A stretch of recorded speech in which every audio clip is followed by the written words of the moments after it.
Hi, this is Dr. Jacqueline Kerbeck, the President, Founder, and Chief Listening Officer here at our network at USA Global TV and Radio. Thank you so much for your loyalty. Thank you so much to all of our guests, to our team members, to our sponsors, and to all of our elevated listeners. Here at USA Global TV and Radio, we provide world-class education, entertainment, hope, and inspiration. We celebrate all of our team members, all of our guests, and all of our sponsors from around the world who come and lead their lives with their hearts to help other people walk into their greatness. If you'd like to be a guest on any of our shows, please go over to our website, usaglobaltv.com, and book your session. Please contact us at info@usaglobaltv.com and subscribe to our channel.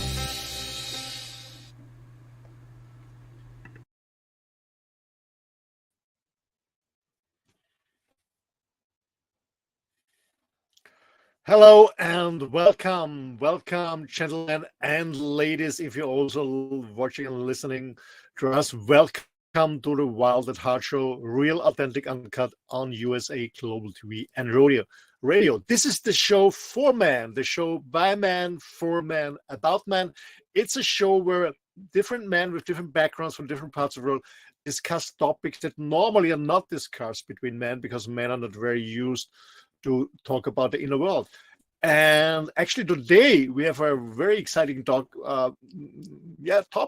why men avoid deep talk. And when I just think about myself, it really took me many years and many chances to learn about having a deep talk. And I would say in the beginning, from my own experience, it was not that I avoided it because I didn't even realize and recognize that I should talk about my inner world because I didn't miss it and nobody trained me. I had no role models on them. So I didn't know it for many years until I get a feedback from my beloved one. And she tried to encourage me or push me to talk about my inner world. So it's a quite interesting topic. I'm very excited and I'm very curious about the other gentlemen, the other brothers. How about them? If they do it, why they do it, why they don't do it, and why it's so difficult. So let's start the show and bring up our panelists. Let's welcome my dear friend from Poland, who already was my co-host 2 hours ago on the Earth Show. Very excited topic, by the way. Let's welcome my dear friend Marcin. Hi, Roland. Hi, everyone. Hi, hi. Great to see you again with your friend. Thanks a lot. Thanks for having me back. And we also have from the United States, from Texas. Howdy. Let's welcome Red. Howdy, all y'all. Oh, howdy. Hey, great to have you back on the show. I really appreciate the opportunity. Thank you. Thank you. And last but not least, because, ladies and gentlemen, please send our prayers and blessings to our dear brother Big Scott, because he will miss out. He's in hospital, and we hope he will recover soon and be back on the show. So please send our prayers to Big Scott, and let's welcome the last gentleman from Germany, our dear brother Christian. Hi, guys. Great to have you back. Hi, Christian. Great to see you again. I hope you had a good time. We missed you the other shows, man, but great to have you back on the show, Christian. Yeah, I had a great time. Okay, so very good. So, gentlemen, the topic today is why men avoid deep talk. And I don't know what your experience is, but, I always say I will be soon 60. In 1.5 years, it's running. But when I thought about the topic is I didn't avoid it because I didn't even know that I should talk about it. I didn't even realize it because I never learned it. I wasn't trained it. I had no role model. I was trained on facts. In school, in military, in business, from my father. Facts. And actually today, after a longer break with my ex-girlfriend and my girlfriend, we had a conversation, and I was talking about what I did the last days. Bang, facts. I went there, did this and that. And she said, "What the fuck are you talking about? Talk about yourself." And I said, "Okay, got it." So, gentlemen, whoever wants to jump in, How about you guys? Deep talk. Did you avoid it? Did you ever do it from the beginning? Did you learn it? Do you still avoid it? And when and why? Christian, it's your topic. You want to start? Okay, well, I can. Well, I'd say I started it pretty early. I think I don't know why, but it always was like that. When I was like 13 or 14, I just recognized that the talks I had, especially to young girls, because I think they're more into this talking than boys that age. I just found out that the conversations I had, they were just different to the conversations my male friends had that age. But it took about, I think, 20 more years to really recognize what was going on, that I was having a different communication type. So I started quite early, yeah. Honest, I didn't realize in this early age that the girls talk differently. Maybe I was not listening carefully. I was not an elevated listener by the time. I was more a visual guy, you know. She fits in my in my target model or not. But yeah, that's really cool. Yeah, girls talk differently. Absolutely. Well, I think part of it's also that, I come from a military background, and there's a saying there, you have a need to know. And I think, like you, Roland, most of us don't even think about it. Our role models don't go into that end of things. And yeah, we may share some intimate details with some really good friends. I was on a flight crew for years, same flight crew. And so we knew each other. We were traveling all over the world, flying and doing things. So you get a chance to put your trust in them. You understand them. You know a lot more about them than even their families do in some cases. So there's some groups of people that we will easily share deep thoughts, any thoughts, because the comfort level is there. But for others, they don't have a need to know right now. They haven't entered my comfort zone where I want to include them in something that I consider personal or maybe embarrassing at times. And so I think there's an issue there. And even when you get that right girl, there's a comfort zone that has to be broached over time, where you incrementally go down that road where the comfort, okay, let's go a little bit further. You'll go, and I think over time that happens. But just to the next door neighbor you meet 2 nights ago, no, that doesn't happen at all, because that's not expected in our society. But if you've had a friend for 20 years and you see them, once a month or periodically at church or who knows where, then, or a coworker, there's just some dynamics there that just don't fit into that natural conversation with people. You have lunch with them, they're not topics that we'd even bring up. So again, do they have a need to know? Maybe at some point in time they go through a traumatic experience, and then you can say, hey, I had that, or I had something similar, or a friend of my wife, or whatever.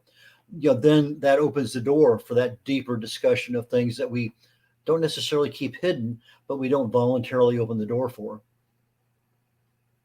Absolutely. So what you said, Rasmus, I understand you, Red, is trust is very important in the beginning. It's not you talking to the next neighbor who just moved in and you open up your heart.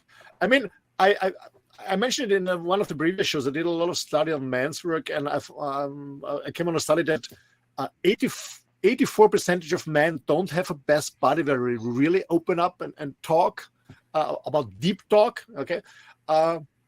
I don't know, should we explain to our audience what we understand about deep talk? I guess it's clear, talking about our inner world, our emotions, our anxieties, our self-doubts, or whatever is inside our world. It's not about our job, it's not about our business, it's not about our house. It's about what's going on inside, the internal talk and the emotions that we hopefully feel when we have these internal talks.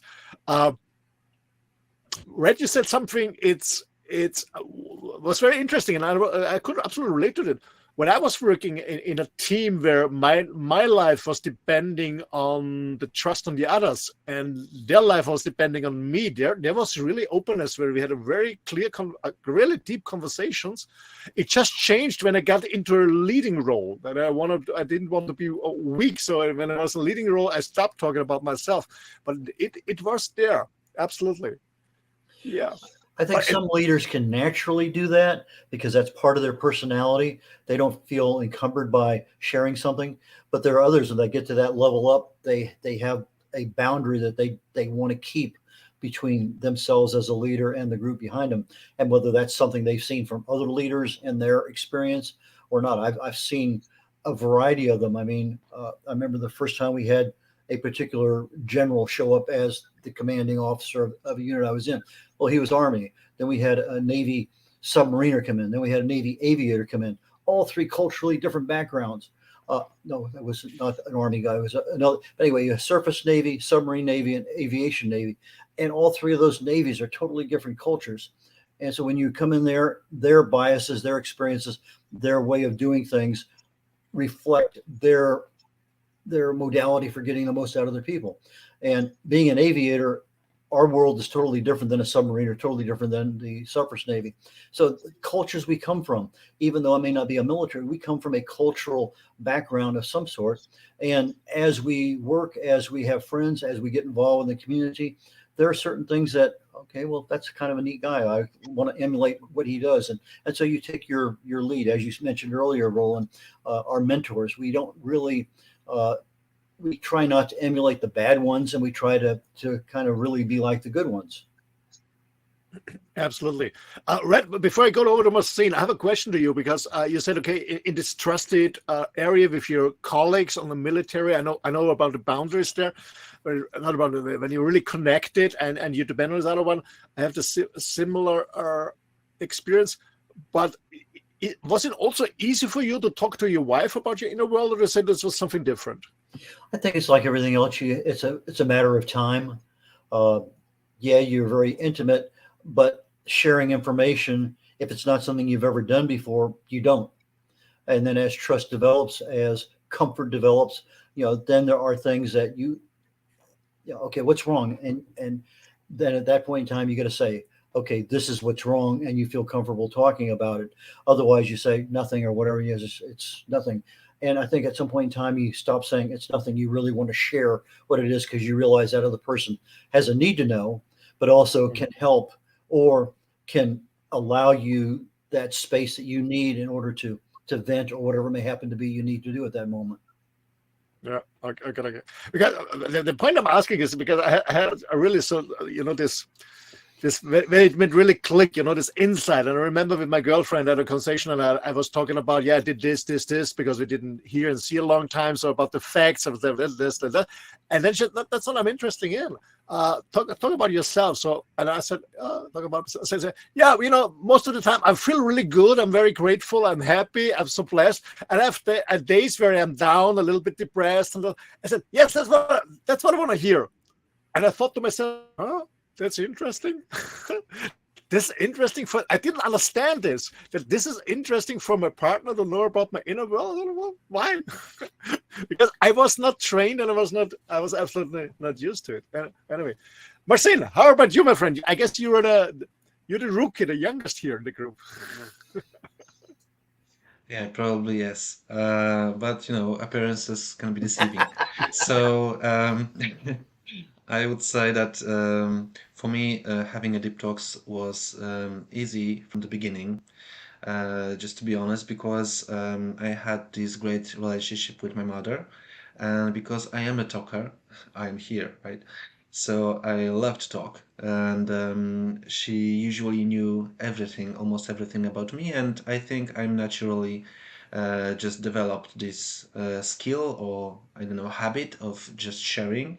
And just as you said before, I have a series of bad happenings when I choose. I have chosen the wrong person in front of whom I was opening myself.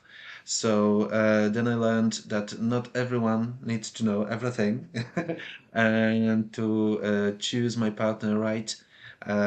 So I would say for me it was like the opposite. So I have this natural tendency of just sharing and deep talking, even in I don't know when I'm talking to strangers or wherever. I'm just interested in interested in what's inside of you. So that's what triggers me, what I like, what gives me energy. So I love to know people more. And a funny story about my wife is that actually we've met during the group therapy. We were in the same group, and because we fell in love during the process, they threw us out of the group because it was not allowed, obviously, to have a like erotic relationship between participants. But after that, we said to ourselves, we already threw out all the shit that we went through in our lives, like all the deepest, dirtiest, fuzziest, ugliest secrets in front of the group, in front of each other. So probably there's nothing worse that we can experience after that. So let's get married. And yeah, that was the case. Now we are happily married for 8 years and some months. So I would say it was a good decision for us, for sure. And we use this habit of talking through deeply actually almost every evening. So we enjoy just spending time together and talking about everything that interests us or, I don't know, inspires us. So I would be the case of the guy who shares pretty easily, but I assume, as you said, it may root out from a childhood or upbringing. Is this? I'm really curious. Sorry for. Is this normal, or is this just a question of generation that the younger generation is more open to talk about things? I don't know. So do I know? Because I don't know. I can talk about myself. yeah, because when I talk to friends in my same age, and we talk about, and I sometimes ask them, some of the guys are long married, 30 years, or are you talking everything about your whatever with your wife? And they say, yes, we do. And then when I ask deeper and deeper, then the truth is, yeah, to tell everything like I did about facts and did this and this and that, but never talked about inner world. I said, you're talking about your inner world? Like, what do you mean by your inner world? So they talk about facts, what you do in business, what you do there, but then they don't talk about their inner stuff that's going on, maybe the black hole or the black stuff. So as I said, some generations are not used to it because they're never trained. They don't have a role model. Well, we know that we should it. We learn. We develop. We do self-development. We do research. We read. I attend men's group. I started to go men's festival, stuff like that. And sometimes it's still difficult. Christian, I know that you are an expert on this because you're coaching people. Is it because men are afraid about being weak or to be hurted, or why? Why we try to avoid it? I mean, they're talkers. Sorry, Marcin. They're talkers who open very up, but most of them, the majority, I know from research, most of the majority, no, not at all. So, what's the reason for that, Christian? What's from your experience? My experience is that there are as many reasons as there are individuals who are dealing with this problem.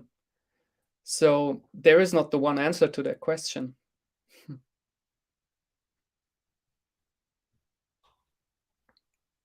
Something I'm the oldest of 9. I've been married 54 years, and I have some brothers and sisters that I can talk about just about anything with. I have others that I know you don't even mention that subject because they have a particular mindset and it's not flexible at all. So I think as we know people, we know what's acceptable to talk about and in whatever level of detail we want to go in. And others, we don't even come near that part of the house where that subject is contained because it's just, you don't want to get in that kind of contest with somebody. Nobody wins. And so in order to keep ourselves sane and viable with everything else, okay, we just don't discuss whatever that is. And it may be something as simple as a football team, maybe something as complex as politics. It doesn't matter what the subject is. It's something we just don't talk about. Or maybe a friend of ours that we see things differently. Don't go down that road, or don't take that class, as people say. And so I think that as we understand how other people run their lives, what makes them comfortable, what makes them uncomfortable, then we try to take those comfort levels and and build them up in those people, because that's the connection we have with them. And when that connection's there, they feel good, we feel good. And I don't know if that's right, wrong, or indifferent, but I think it helps both of us, because if we go down another road and we're not skilled in diving into that part of the lake, we can damage ourselves and other people, and we just ruin our relationship. That doesn't have to be done just because somebody wants to know something. So, be careful what you ask me. I may give you the truth. Yeah, because really sometimes people are really overwhelmed with a topic and they can't handle it. But my own experience is also, especially with people I know for 10, 15 years, and we just had a business conversation, stuff like that. And then once we sit there with a drink and I open up and I start opening up, yeah, I think somebody has to start up to build up trust. Somebody has to start, yeah, and starting with this trust building process by opening up first. And many times I got a feedback, oh, I never thought that you're open for this. So you never thought about this. And then we had a really deep conversation. So my experience also that many men have just wearing a mask, this tough businessman.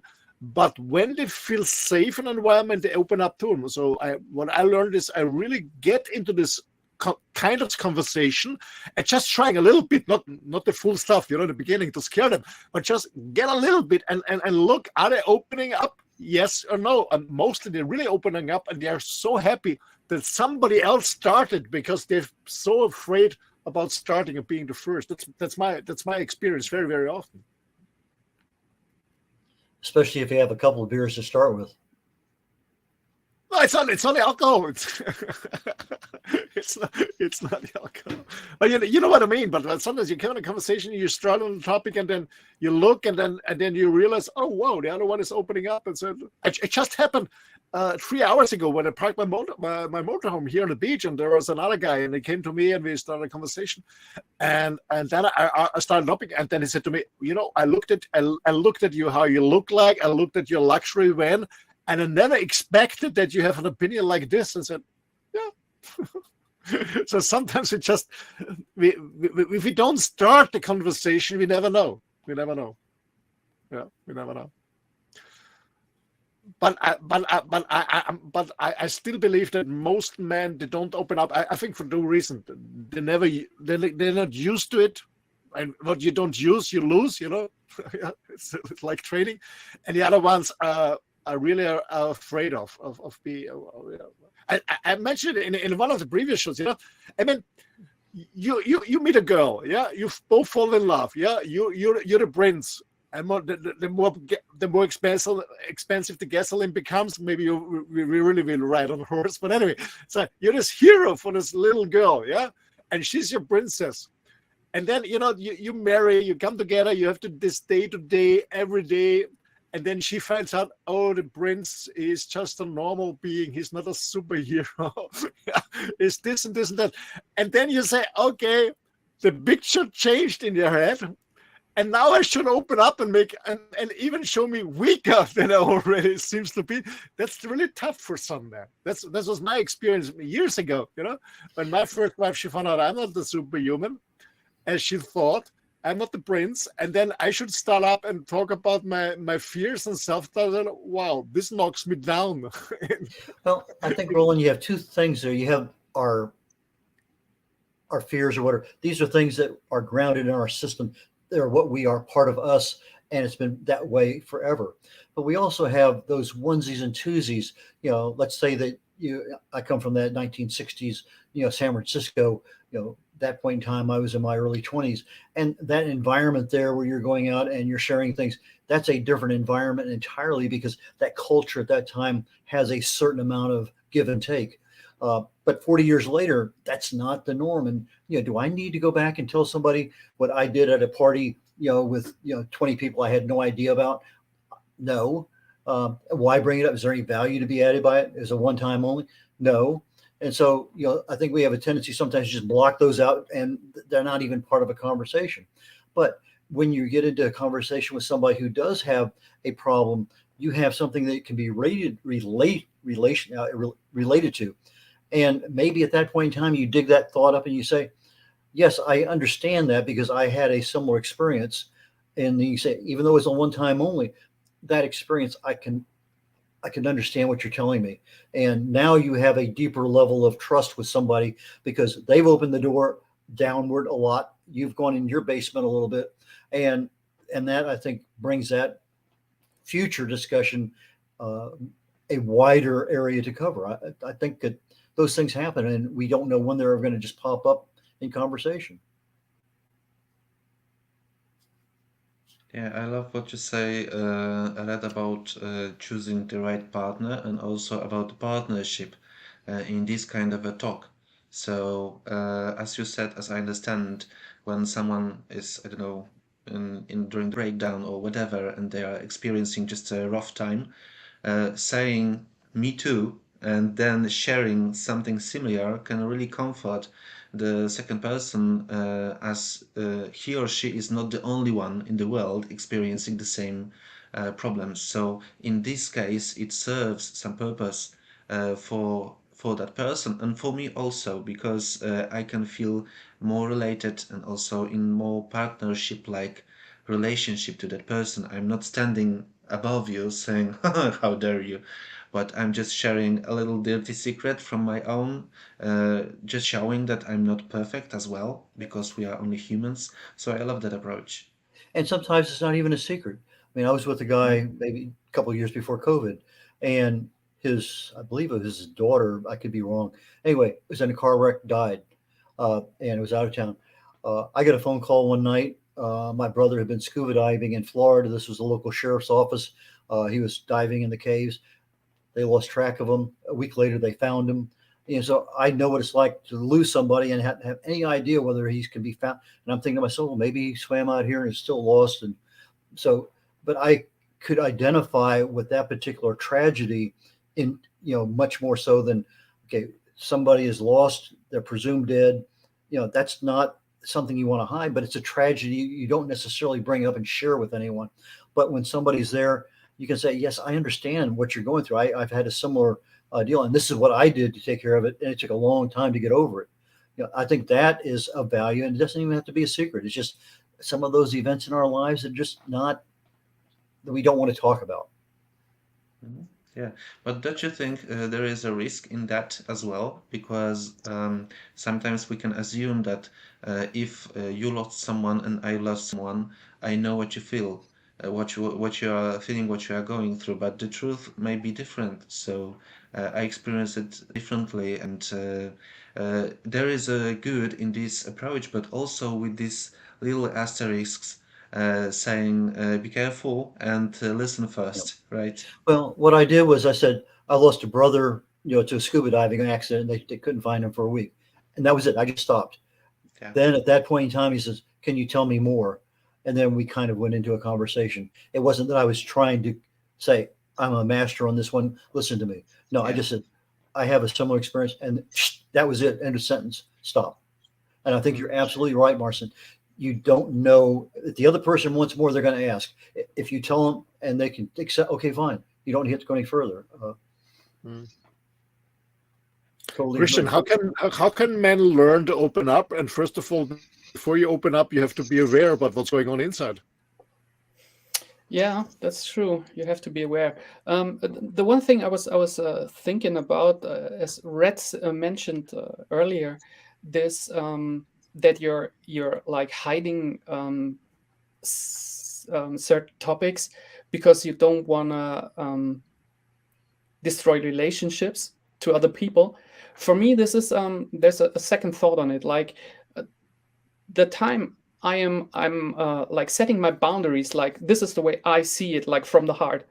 I start a natural selection of the people that are like my tribe. So I think it's very important to share, because I don't see a sense in spending really precious time or that valuable time of my life with people I'm not connected with, and they don't want to be connected with me. So and I also think it's a matter of authenticity, because when I start talking like everybody else wants to hear me talking, I'm getting like invisible, because I can be like everything. I don't have something to say for real.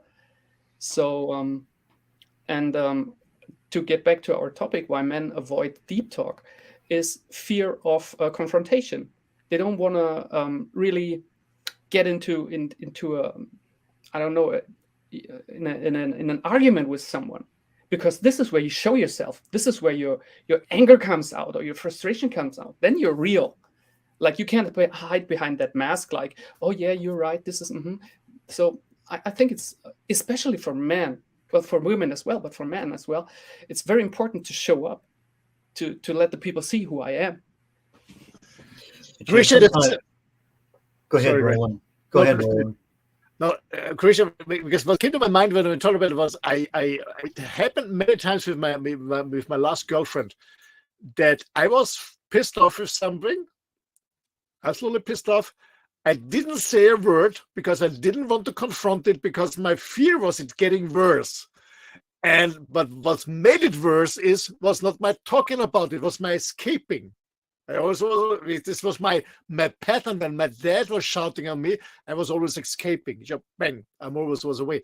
And I had the same pattern in the relationship. And it took me a while to learn this. Yeah, you need the confrontation, absolutely, and it's healing. And the point is, what I learned, gentlemen out there who are watching us, what my really learning is when we had this confrontation, and then I was wondering, oh, she's still there. Why is she not escaping? Why is she still with me? Yeah, but that's what is, it's intimacy, is connection is what. Yeah, thank you. But Red, please go on. What Christian was just mentioning a minute ago, sometimes we get ourselves worked up, but sometimes we don't even work ourselves up, but we have micro variations in our face. My wife can look at somebody and just instantly know there's something wrong with that person. Whether and this has happened too many times. And, the guy had a DUI a couple of weeks ago, was in jail, came back to work, and that emotional event didn't get over. She could see something was wrong with him just by looking at his body language and face, or he's in the middle of a divorce, or whatever it may happen to be. Some people see things even though we hide them we think we hide them so well. And so they ask you something, and you think, I'm not showing it. I mean, there's nothing wrong. But in reality, we have those little micro expressions. And some people can pick those out just as if we're shouting them, as if we're violently trying to make a statement. And we don't understand how other people see those little things. And so no, there's nothing wrong. No, there's nothing. But in reality, there is, and we just don't want to talk about it. And as Roland's trying to talk about earlier, maybe if we trust that person enough, we could say, well, what's really bothering me right now is this. And you kind of go in and 1, 2, 3. I don't need a solution. I just want somebody to talk. I just want you to listen. But we don't say that. We have a tendency, especially men, if we're hearing something, we want to solve a problem because that's part of our nature. And sometimes we shouldn't be solving a problem. All we should be doing is just listening. And it takes a long time to understand that dynamic of offering a solution versus just being quiet and listening to what's going on. And that is a part of our ability to interface with other people, whether it's a wife, a sister, a friend, a coworker, a boss, whatever it may happen to be. We have these little interactions, and sometimes giving advice is not what the solution is. Sometimes just keeping quiet and listening is the solution. Red, this is a very good point, because I always had in my mind, and I also told my girlfriend, I don't see a sense to talk about it because you cannot help me anyway. And that's actually the point. It's because I'm always so solution driven, I'm never problem driven, always solution driven. I said, she can help me. Why should I talk about it? There's no solution. But it's true. It's about talking and about opening up and building up intimacy. It's not always about solution. But most men are so solution focused, or result, or let's say result focused. Yeah, absolutely. Absolutely. Gentlemen, it was such a cool conversation. I would love to prolong, but we have to finish. Time is running. So, ladies and gentlemen, please, if this is out of value for you, please go to our website too. If you missed one of the shows, or you just came in too late, you want to see the whole show, please go on our website. It's called bonfiretalks.com. And you will also have all recordings of all episodes, this one and also the previous one. And there's also a contact form. So if you have a topic that you want to have discussed here in the panel, please let us know. We are more than open to any suggestion. It should be a man's topic that's all about it. So Red, Christian, MARCIN, thank you so much for your time. Thanks so much for your trust and opening up and talking about your own experience in involvement. That's really of value, not only for me, but also for our audience. So thank you so much. See you next week, and please stay backstage for a while, and then we can have a discussion about the next topic. So, ladies and gentlemen, thanks a lot for listening and watching here on USA Global TV and Radio. Thanks to Dr. Jacqueline Kerbeck, the founder and CEO of this amazing platform that we have the chance and the opportunity to share our insights, our fears, our anxieties, our thoughts, so that you get a good that you know that you're not the only man who is struggling with this topic. There are more men out there. So please contact us. All the best. See you next week. Same time, same station, same procedure. Thank you and bye-bye.